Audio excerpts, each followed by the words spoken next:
ሰላም ክብራትና ክብሯን የሴራዋና ቲዩብ ተመልካቾቻችን እንደምናረፈዳችሁ ከሴራዋና ቲዩብ ወደናንተ የሚደርሰውን የዕለቱን የአዲስ ነገር የዘገባ ጥንቅራችንን አጠናቅረን ይዘን ቀርበናል። ይህን የዘገባ ጥንቅር ደግሞ ወደናንተ ማደርሰው እኔ ዘላለም ታረቀኝ ነኝ። እናንተም ደግሞ እስከ ዘገባ ጥንቅር ፍጻሜያችን ድረስ አብራችሁን ቆይታ ከወዲሁ እንድታደርጉ እየጋበዝኳችሁ በስተመጀመሪያም አብይ ነጥቦችን አስደምጣችኋለሁ። የፋይዳ ዲጂታል መታወቂያ ከተመዘገቡ 29 ሚሊዮን ዜጎች ውስጥ መታወቂያውን የወሰዱት 7 ሚሊዮን ብቻ ናቸው ተብሏል። እጅ የሰጡ የፋኖ ታጣቂዎች በአዲስ አበባ ከተማ መግለጫ እየሰጡ ነው። የኢትዮጵያ ኤምባሲ በዋሽንግተን ዲሲ የተዘጋጀውን የኤምባሲዎች ውድድር አሸናፊ ሆኗል። ሚኒስቴሩ ከግብጽ ሰላምና መረጋጋት አደጋ ላይ ከሚጥሉ አፍራሽ ድርጊቶች እንድትቆጠብ አሳሰቡም። እነዚህ አበይት ነጥቦቻችን ነበሩ። ወደ ትንታኔው ዘገባ አልፋለሁ። እናንተም እስከ ዘገባ ጥንቅር ፍጻሜያችን ድረስ አብራችሁን ቆይታ አድርጉ። የፋይዳ ዲጂታል መታወቂያ ከተመዘገቡ 29 ሚሊዮን ዜጎች ውስጥ መታወቂያውን የወሰዱት 7 ሚሊዮን ብቻ ናቸው። የፋይዳ ብሔራዊ መታወቂያ ለማውጣት ከተመዘገቡ 29 ሚሊዮን ዜጎች ውስጥ መታወቂያ የወሰዱት ከ7 ሚሊዮን እንደማይበልጡ የኢትዮጵያ ብሔራዊ መረጃ መታወቂያ ፕሮግራም አስታውቆታል። ተቋሙ ይህን ያስታውቀው ከኢንፎርሜሽን መረብ ደህንነት አስተዳደር ጋር በጋራ በዲጂታል መታወቂያ ላይ ያሉ አሉታዊ ተጽዕኖዎችን የማንነት መረጃ ስርቆት መጠበቅ የሚያስችል የዲጂታል ምስክር ወረቀት አገልግሎት የተመላከተ መግለጫ በጋራ በሰጡበት መርሃ ግብር ላይ ነው። በኢንፎርሜሽን መረብና ደህንነት አስተዳደር በዲጂታል መታወቂያ ላይ ያለውን የማንነት መረጃ መጠበቅ የሚያስችል አገልግሎት በይፋ አስጀምሯል። አገልግሎቱ በይፋ ስራ መጀመሩን ተከትሎ ከመግለጫ የሰጡ የኢንፎርሜሽን መረብ ደህንነት አስተዳደር ዋና ዳይሬክተር ትዕግስት ሐሚድ የፋይዳ መታወቂያ ሰርቲፊኬት አገልግሎት፣ ጤና፣ ትምህርት እንዲሁም ባንክን ጨምሮ ሌሎች አገልግሎቶች ለዜጎች ማቅረብ ሁነኛ መንገድ እንደሆነ ነው ያሳሰቡት። ዋና ዳይሬክተሯ በተጨማሪ ከዚህ በኋላ ለፋይዳ መታወቂያ የሚዘገቡ ዜጎች የዲጂታል መታወቂያ ምስክር ወረቀት አገልግሎት እንደሚሰጣቸው ነው የተናገሩት። የብሔራዊ መታወቂያ ፕሮግራም ዋና ዳይሬክተር ዮዲያ አሪያ ስላሴ በበኩላቸው እስካሁን ድረስ በኢትዮጵያ 29 ሚሊዮን ዜጎች የፋይዳ መታወቂያ ለማውጣት መመዝገባቸውን የጠቀሱ ሲሆን ከዚህም ውስጥ የፋይዳ መታወቂያ የወሰዱት ግማሽ እንኳ እንደማይሞላ ነው የተናገሩት። ዘንድሮ በአዲስ አበባ በሚሰጡ የስድስተኛና የስምንተኛ ክፍል የሚኒስቴር ፈተናዎች አፋን ኦሮሞ እንደሚካተት የአዲስ አበባ ከተማ አስተዳደር ትምህርት ቢሮ አስታወቀም። ቢሮው በደብዳቤ መመሪያ በመንግስት በግልና በዓለም አቀፍ ኢንተርናሽናል አስፈታኝ ትምህርት ቤቶች ተፈጻሚ እንዲሆን ትምህርት ቤቶች ዝግጅት እንዲያደርጉ አሳስቧል። ለስምንተኛ ክፍል አማርኛና አፋን ኦሮሞ እንደ አንደኛ ቋንቋ እንደሚሰጡ በደብዳቤ መመልከቱን ሪፖርቱ ዘግቦታል። በመቀጠል እጅ የሰጡ የፋኖ ታጣቂዎች በአዲስ አበባ ሰሞኑን በቡድን ከነትጥቃቸው ሰላም ያሽላን በማለት እጃቸውን ለመከላከያ ሰራዊት የሰጡ የፋኖ አመራሮችና ታጣቂዎች በአሁኑ ሰዓት በአዲስ አበባ መግለጫ እየሰጡ እንደሚገኙ ነው የታወቀውም። ሰላም ያሻናል በማለት ሲናገሩም ተስተውሏል።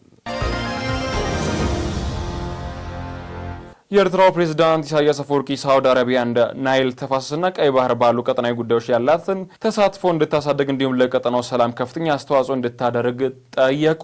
ሳውዲ አረቢያ በእነዚህ በወሳኝ ቀጠናዊ ጉዳዮች ላይ ምክክር ለማድረግ ወደ ኤርትራ ልዑካን እንደምትልክ ገልጻለች ነው የተባለው። ለ4 ቀናት የስራ ጉብኝት በሪያድ የሚገኙት ፕሬዝዳንት ኢሳያስ ይህንን ጥያቄ ያቀረቡት ትናንት ረቡዕ ታህሳስ 1 2018 ዓ.ም ከሳውዲ ልዑክ አልጋ ወራሽ መሐመድ ቢን ሳልሚን ጋራ ንግግር ባደረጉበት ወቅት እንደሆነ የኤርትራ የማስታወቂያ ሚኒስትር አቶ የማነ ገብረ መስቀል ተናግረውታል። ኢሳያስ ከትናንት በስቲያ ማክሰኞ ዕለት ወደ ሳውዲ ያቀኑት በንጉስ ሰለሞን ቢን አብዱልዛዚ አልሳውድ ግብዣ እንደሆነ ተገልጾ በራይድ ከሳውዲ መንግስት ከፍተኛ ባለስልጣናት ጋር ስብሰባቸውን እንደሚያደርጉ የማስታወቂያ ሚኒስተሩ ጠቅሰውታል። የማስታወቂያ ሚኒስተር ረቡዕ በኤክስ ገጻቸው ያጋሩት መረጃ እንደሚያመለክተው ኢሳያስ በአል ያህማም ቤተ መንግስት ተገኝተው ከሳውዲ ልዑል አልጋ ወራሽ ሰፊ ንግግር አድርገዋል ሲሉ አትተዋል። የሁለቱ መሪዎች ንግግር በሁለትዮሽ ግንኙነት እንዲሁም ለሁለቱ ሀገራት ወሳኝ ጥቅም ባላቸው ሌሎች ጉዳዮች ላይ ያተኮረ እንደነበር አመላክቶ ሞቅ እያለ እንደነበር የተገለጸው የሁለቱ መሪዎች ውይይት አገሪቱ ያላቸው ታሪካዊና ወንድማማቾች ግንኙነት የተነሳበት እንደነበረም ጠቅሰዋል። ሁለቱ አገራት ኢኮኖሚ ትብብሮች ላይ ያላቸው የሁለትዮሽ ግንኙነት ለማስፋት ያላቸው ተስፋና እድል ተኮርም እንደነበር ነው የተነገረው። ፕሬዝዳንት ኢሳያስና ልዑክ አልጋ ወራሽ መሐመድ ቀጠናዊ ጉዳዮችን በተመለከተ ያደረጉት ውይይት ወቅታዊ ሁኔታዎችን በተመለከተ ምልከታ መለወጥ ያለ ንጥጥርና ያለ ንጽጽር መደረግ አለበት ብለዋል።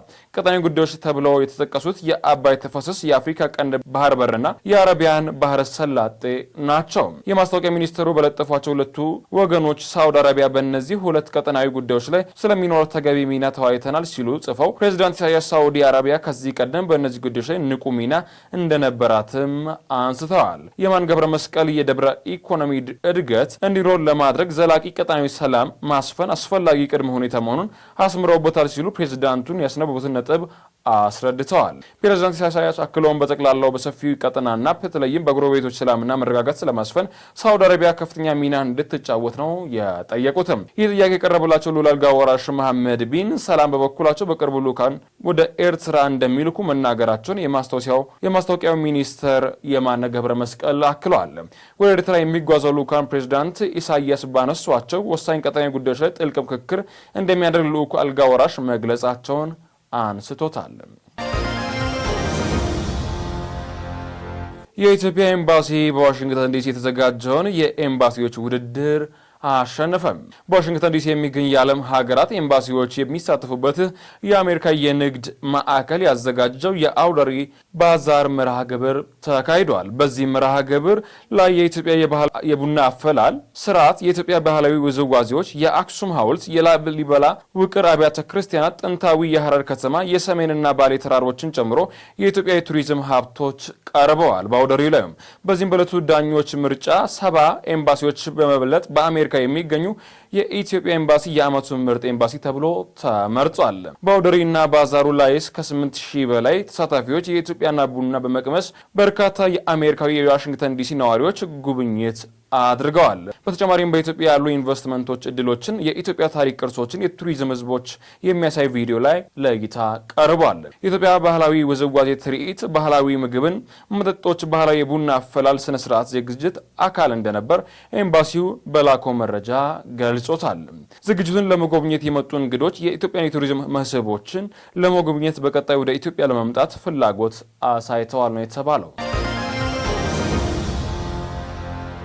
አስነዋሪ አለባበስ ለብሶ በቴሌቪዥን ቀጥታ ስርጭት በመታየቱ ነው ያሰርኩት ሲል ፌዴራል ፖሊስ ገለጸም። የኢትዮጵያ ፌዴራል ፖሊስ አዶናይ ገብረሃናን የተባለ ተጠርጣሪን በቁጥጥር ስር አውሎ ምርመራ እያደረገ መሆኑን ገልጿል። በዛሬው ዕለትም አዶናይ ብርሃነ በቁጥጥር ስር ሊውል የቻለው ከኢትዮጵያ ሕዝብ ባህልና መልካም ስነ ምግባር በተቃራኒ በሕዝብ ዘንድ ተቀባይነት የሌለው አስነዋሪ አለባበስ ለብሰው በአደባባይ እና በቴሌቪዥን ቀጥታ ስርጭት የታዩትን 5 ተጠርጣሪዎች በቁጥጥር ስር በመዋል የወንጀል ጉዳይ ጋራ በቀጥታ ተያያዥነት አለው በማለት እንደሆነ የተነገረው። እውቅናና ገንዘብ ለማግኘት ብቻ በመሳብ ሚዲያዎች ኃላፊነት በጎደለው አካሄድ እየተጠቀሙ በተለይ ወጣቱ ትውልድ በመልካም ስነ ምግባር ተቀርጾ ሀገርን የሚጠቅሙ ተግባራትን እንዳያከናውን በተቃራኒው በትውልድ ላይ ርካሽ ባህልን ለመጫን የሚደረገው ተግባር ለመከላከል የኢትዮጵያ ፌዴራል ፖሊስ የጀመረው ምርመራ አጠናክሮ እንደሚቀጥል አስታውቋል። በመጨረሻም ዘገባችን በሐዋሳ ዩኒቨርሲቲ በምግብና መሰል ስራዎች ተሰማርተው እስከ 20 ዓመት ድረስ የሰሩ በመቶዎች የሚቆጠሩ ሰራተኞች ያለምንም ካሳ ከስራ ልንሰናበት ነው ሲሉ በማማረር መፍትሄ እንዲሰጣቸው ከወዲሁ ጠየቁ። እንደ ቅሬታ አቅራቢ ታኅሳስ 30 ቀን 2018 ዓ.ም ስራ ትለቃላችሁ አሉን። 1 ወር ብቻ ናት የቀረችን።